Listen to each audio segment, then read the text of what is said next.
The most favorite hospital talking Indonesia. Assalamualaikum warahmatullahi wabarakatuh. Selamat datang di Our Hospital Program. Apalagi kalau bukan Hospital, the most favorite hospital talk in Indonesia. Dan for your information, program ini akan langsung ditayangkan di our official YouTube channel. So for you guys, please subscribe, comment, and like this YouTube channel. Nah, hari ini kita sudah kedatangan seorang tamu spesial. Kenapa saya bilang spesial? Karena beliau adalah seorang pendatang baru di RSUD Kebayoran Lama yang berhasil membawa atmosfer baru, membuat RSUD Kebayoran Lama menjadi lebih berwarna. Penasaran siapa dia sebenarnya? Jangan kemana-mana, karena kami akan kembali setelah yang berikut ini. Oke Sobat Healthy, seperti apa yang tadi saya bilang, kita sekarang sudah kedatangan seorang tamu yang spesial. Kenapa saya bilang spesial? Beliau ini adalah Direktur baru RSUD Kebayoran Lama. Langsung saja kita sambut, siapa lagi kalau bukan Dr. Yeni Nariswari. Selamat pagi Bu. Selamat pagi, Assalamualaikum Sobat Healthy semuanya. Perkenalkan saya Dr. Yeni, izin bergabung di RSUD Kebayoran Lama. Gimana nih kabarnya Bu? Alhamdulillah sehat, baik Mas. Alhamdulillah ya, makin fresh aja nih wajahnya dari hari ke hari gitu ya. Terima kasih. Di tengah banyak kendala COVID ya, Iya, kita harus betul. tetap selalu sehat. Tetap harus fresh ya Bu. Iya. Kemudian sibuk apa nih Bu sekarang Bu? Saat ini tentunya bersama teman-teman semua mengelola RSUD Kebayoran Lama. Di samping itu saya berumah tangga biasa. Ibu rumah tangga biasa ya Bu? Di rumah biasa, tapi di luar biasa ya Bu? Insya Allah. Tepuk tangan dulu. Begitu juga teman-teman semua. Nah, di rumah ngurus apa aja nih Bu? Di rumah saya ibu rumah tangga dari 2 orang anak. Oke. Kebetulan masih SD, masih kecil-kecil, Oke. jadi kelas 6 dan juga kelas 4. Jadi ya layaknya ibu rumah tangga lah gitu ketika di rumah. Di luar saya boleh jadi dokter, di rumah saya jadi susternya anak-anak. Oh gitu, berarti ikut juga dengan bingar-bingar sekolah online anak-anak dong Iya Bu? betul. Dilemanya PJJ ya, Iya, betul. dan ibu bekerja tentunya. Betul, mudah-mudahan pandemi ini cepat berakhir ya Bu ya. Insya Jadi kita Allah. anak-anak tetap bisa sekolah seperti normal layaknya biasa ya. Doa kita bersama. Iya insya betul. Allah. Kita ngobrol-ngobrol sedikit aja Bu ya. Kita ngobrol santai nih. Saya mau tahu nih, Sobat Healthy juga kebetulan ingin tahu gimana sih ceritanya sampai Ibu bisa ditunjuk sebagai direktur di RSUD Kebayoran Lama ini. Oke, jadi kalau kita sedikit melihat ke belakang, sebetulnya sebelum saya ada di RSUD Kebayoran Lama, saya menjadi PNS itu dari tahun 2020, Mas Indra. Di usia yang keberapa? 2010, mohon maaf. Di usia yang keberapa? Waktu itu 26. 26 tahun. tahun. Wow, sangat luar biasa ya. Sangat muda sekali ya Bu. Iya, lumayan teman-teman. Terus, Jadi lanjut. di usia 26, tahun 2010 saya Ya. masuk PNS di Puskesmas Pasar Minggu. Kemudian dari Puskesmas Pasar Minggu sekitar 4 tahun waktu itu saya mendapatkan kesempatan untuk tugas belajar. Baik. Tugas belajar kebetulan dapatnya di Universitas Indonesia dalam jurusan manajemen rumah sakit gitu. Mars ya? Iya, Oke. Mars. Manajemen rumah sakit selesai dalam kurun waktu 2 tahun. Setelah itu 2 tahun saya kembali ke Pemprov dan bertugas di RSUD Jagakarsa. Jagakarsa, Ya, oke. di Kecamatan Jagakarsa. Oke. Di sanalah awal mula saya ditempa untuk bisa mengelola rumah sakit. Jadi Oke. belajar banyak untuk bisa mengelola manajemen rumah sakit itu seperti apa. Jadi di sana sudah dalam posisi direksi ya Bu ya? Belum. Belum. Pada waktu itu masih admin, kemudian menjadi kasatpel. Oke. Gitu. Setelah dari sana sekitar 10 bulan baru mendapatkan SK penunjukan untuk menjadi Kepala Seksi Pelayanan Medis di RSUD Jati Padang. Masih tempat yang sama? RSUD Jati Padang. Jati Padang, oke. Ya, jadi dari Jagakarsa kita Ke geser Jati ke Padang, Jati Padang. oke. Jati Padang di daerah Pasar Minggu. Di situ sebagai kasih pelayanan medis kita mengelola rumah sakit dan menjadi salah satu jajaran direksi di situ sekitar 3,5 tahun. Oke. 3,5 tahun dan kemarin alhamdulillah di bulan Maret 2020 saya bergabung, ditunjuk untuk bergabung di RSUD Kebayoran Lama bersama teman-teman semua dan juga bergabung dengan Sobat Healthy semua yang ada di sini. Oke. Di usia keberapa Bu sekarang Bu? Kalau boleh tahu. Kemarin masuk ke Kebayoran Lama di usia 37, saat ini sudah bertambah lagi alhamdulillah jadi 38. Masih 38. Berarti ini adalah direktur yang termuda mungkin di Jakarta ya. Kita kasih plus dulu. Nah, kemudian begitu masuk ke RSUD Kebayoran Lama, ada dong kesan dan kesannya seperti apa gitu? Ya, jadi ketika masuk ke RSUD Kebayoran Lama, pertama-tama pasti saya berpikir gimana ya, saya bakal dapat teman seperti apa ya di sini, saya harus memimpin seperti apa, karena pasti ada beda gaya, ada beda, walaupun sama-sama di Jakarta mungkin beda budaya yang antar rumah sakit itu masing-masing mempunyai keunikan tersendiri. Cuman ya kita masuk ke sini dengan, kalau saya jujur mungkin saya tidak membawa apa-apa, tapi saya membawa jati diri yang memang ya sudah, saya sebagai orang baru, saya menjadi keluarga baru, harus bisa menempatkan diri dengan baik, bisa beradaptasi dengan teman-teman, dan alhamdulillah sekitar 4 bulan ini mudah-mudahan bisa diterima dengan baik oleh teman-teman semua. Pasti bisa diterima dengan baik. Kemudian di setiap tempat baru ini Bu, pasti kan ada masalah tersendiri.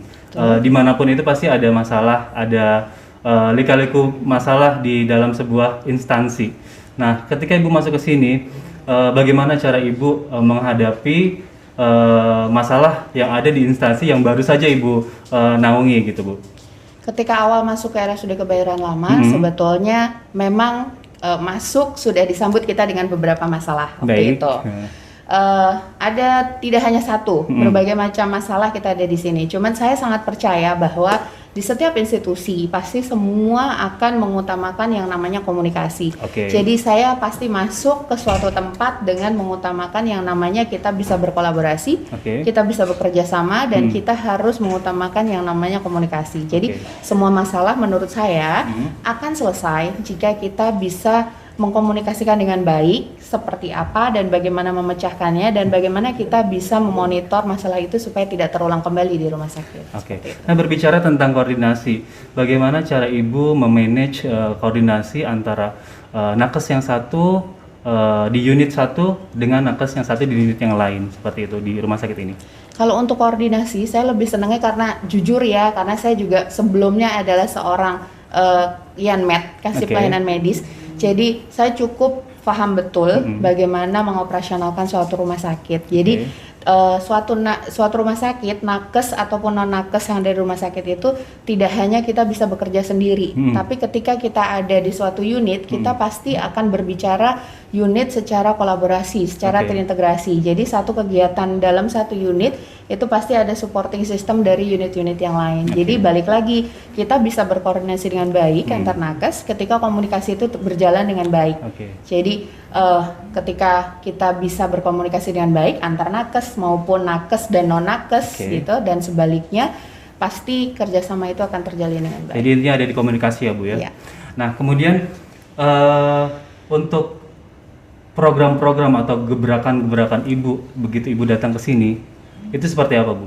Ada nggak bayangan Ibu mau saya jadikan seperti apa nih rumah sakit seperti itu? Kebetulan Mas Indra, saya masuk ke sini, rumah sakit ini sama persis dengan rumah sakit sebelumnya di mana saya bertugas. Rumah sakit ini sudah ditunjuk dari September atau Oktober 2020 untuk menjadi rumah sakit full COVID. Jadi pada waktu itu ketika Maret saya gabung ke RSUD Kebayoran Lama.